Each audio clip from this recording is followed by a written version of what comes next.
Okay, components of a journey map. Number one is actor. The actor is the viewpoint of the journey who is actually the persona or user is coming from the data. Gathered, the actors must be in relation with personas and their respective actions.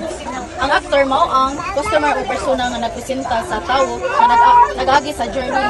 Sila ang sentro sa journey map ug ang ilang mga action nga gibasihan.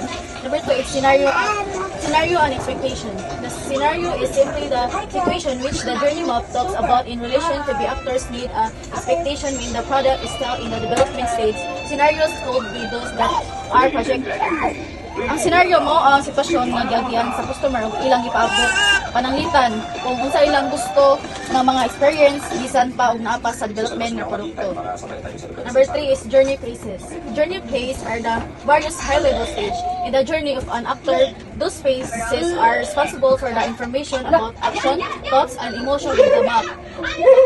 Ang journey phases dapat kini mao ang laing-laing level o step nga giagian sa customer sa ilang journey. Nagpakita kini sa ilang action unang-una o pagbati. Number 4 is action, mindset, and emotion. These include behaviors, thoughts, and feelings that actors has during the journey and are drawn within each of the journey phases. Ang action, mga lihok o buhat na gihimo sa customer. Number ang mindset daw kay huna-huna, pangutana o motivasyon sa customer sa matang stage. Ang kibali ang emotions kay mga pagbati nga ginabati sa customer sama sa malipay, like kanang masuko or masamo nga nagpakita sa ups and downs experience. And the last is opportunities. They can use to identify the ways of optimizing the actor's experience. Kini mao ang mga paagi nga makit-an aron improve o ma-optimize ang experience sa customer. The next topic is customer journey map. A customer journey map is a visual presentation of the step a customer takes when interacting with a business, from initial awareness to becoming a loyal advocate. It helps entrepreneurs understand customer pain points, motivation, and expectation at each stage of their journey. Ang customer journey map drawing or guide nga nagpakita unsa ang agianan sa customer kung makigdeal sa usa ka negosyo. Sugod ni sa pagkahibalo sa produkto hantod mahimong toki o loyal. Nakatabang kini sa negosyante para masabtan unsay problema gusto o gipaabot sa customer. Customer personas. Customer personas help entrepreneurs solve real users' problem by clarifying who their target users are. A user persona is a short, fictional profile of an ideal user based on market research and actual customer details. It includes a fictional name, photo, demographics, users' need, desires, goals, motivations, activities, pain points, and goals. Ang customer personas kay profile nga gihimo aron ipakita kinsa gid ang target sa customer. Murag iminasyon nga profile nga nagbase sa research sa mga impormasyon. Apil diri ang pangalan, litrato, edad, gusto, kinahanglan, tumo o problema nakatabang kini para masabtan sa negosyante ang ilang customer. Importance of a customer journey map. Entrepreneur understands the needs and pain points of his customers, but it will actually be surface level. An entrepreneur must focus on the essential steps such as breaking down the customer journey phase by phase, making parallel each step with a goal and extracting the touch points. Ang customer journey map makatabang sa negosyante nga masabtan ang gusto o problema sa iyang customer. Kibali makita niya ug unsa bitong mga laga nga nagyan sa customer gikan sa pagsugod hangtod sa pagbati. Number 1, and here is some importance of a journey map. Number 1 is refocus a company with an incoming perspective. With inbound marketing, an entrepreneur may discover his customers. Inbound marketing, also known as a content marketing, is creating blog, posts, social media, infographics, white papers, email, newsletter, and other content people actually want to read. Pinagi sa journey map, ang kumpanya makita sa iyang kagalingon sa ilang anggulo, labi na gikan sa pananaw sa customer.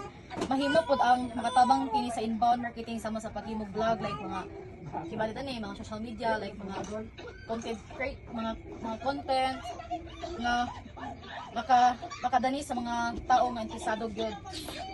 Then, number 2 is form a new target customer base. On the part of the entrepreneur, it is not risky not to know fully the demographics and physiographics of his customers because he will not also correctly realize his customer's journey.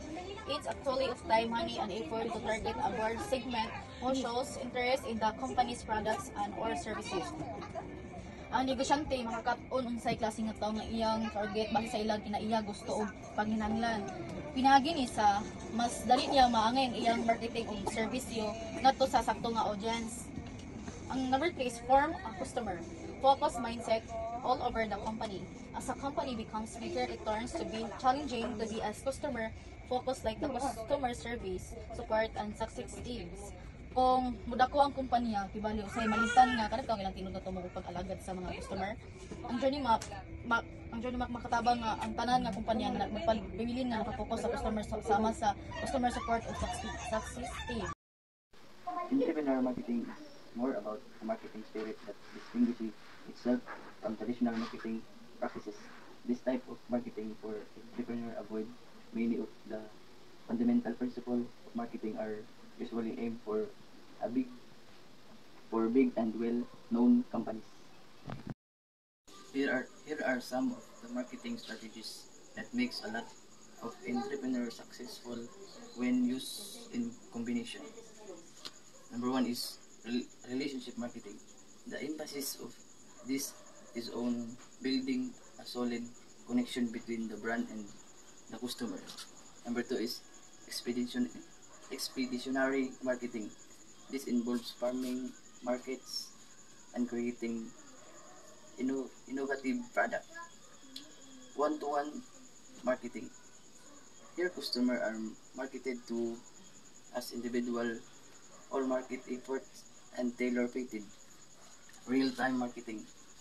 This makes use of power of technology to interrelate with a customer in the actual time. Bottom-up is only considered if there are no dependable source of top-line demand present. Compared to a top-down methodology, this approach can be more time-consuming. It is also sensitive on the pace of small assumption that falls through the analysis. In this method, an entrepreneur may be able to make extrapolation until he reach an applicable skill. Example, product, indicator, assumption, and demand.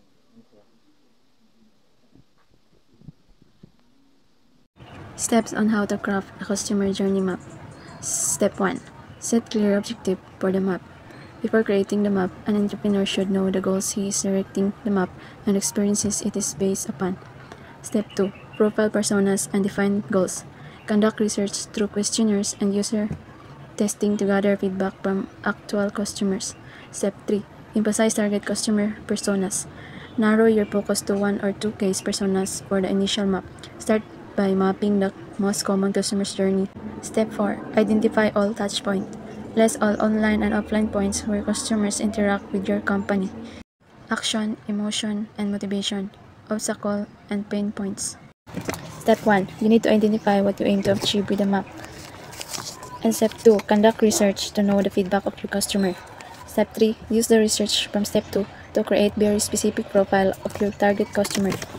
Step 4. Identify every time as customer interact with your brand, your action, emotion, and motivation. Step 5. Identify the elements of the map to show. Step 5. The customer current experience with the brand.